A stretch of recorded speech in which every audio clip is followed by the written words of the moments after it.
3 years ago, the murder of one man's family stunned a small Illinois town. Then the surviving husband and father revealed that he had been getting threats. That is far, though, from the end of this murder case. Maureen Maher has a preview of tomorrow's 48 Hours mystery. When Chris Coleman couldn't reach his wife the morning of May 5th, 2009, he called his neighbor, Detective Justin Barlow. The first thing I remember was the smell of spray paint. Barlow, with the Columbia, Illinois Police Department, was horrified by what he found in the house.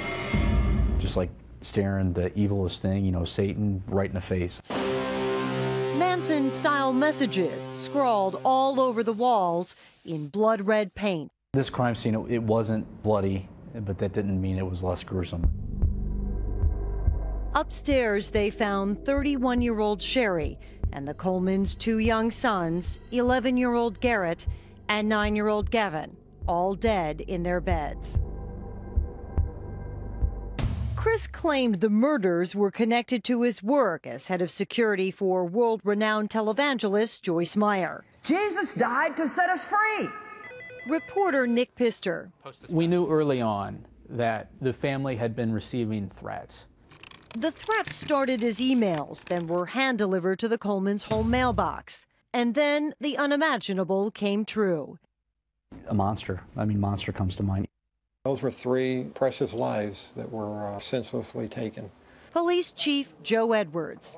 We thought with the prior threats that was going to be a very good lead for us, who had such hatred for Chris Coleman.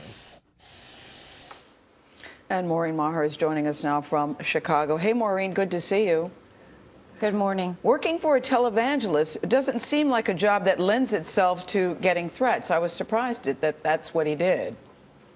Well, it was not uncommon, Gail, for Joyce Meyer to receive threats. She's a public figure, and public figures in almost any industry are prone to getting some sort of attention, sometimes negative. What was unusual is that these threats seemed to be the first time that they were directed at an employee and one of her employees. But ultimately, as police went through their investigation, they discovered the threats led back to Chris Coleman himself. And it was Chris who had apparently generated some of these threats, and he ultimately was arrested. That's suspicious. It is a little bit. 48 Hours also had rare access to the crime scene. I mean, I know you've been to other crime scenes, but was there anything in particular? It seemed horrific, the spray painting on the walls. What stood out to you here?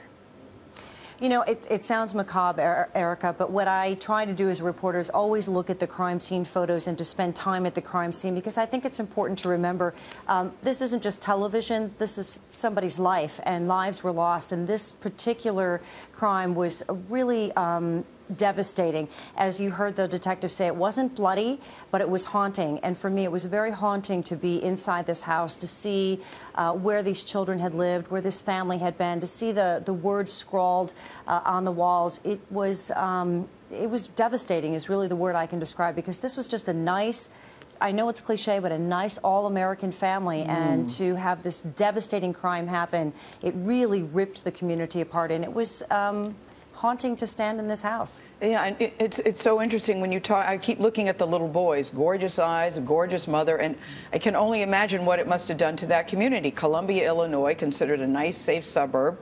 Most people think, listen, this is a great American dream to live here. What did it do to the community? I think it was. People were both angry, but they were terrified in the first couple of weeks until Chris was arrested. They were terrified that there was some maniac on the loose killing families. But then they really became angry because as details about this family's life started to come out, this was a family that had no history of violence. There was nothing between this couple. They'd both been in the military. They had fantastic reputations. And so it really it devastated them, but they were very angry. And obviously there is much more to this. Maureen, thanks for being with us this morning.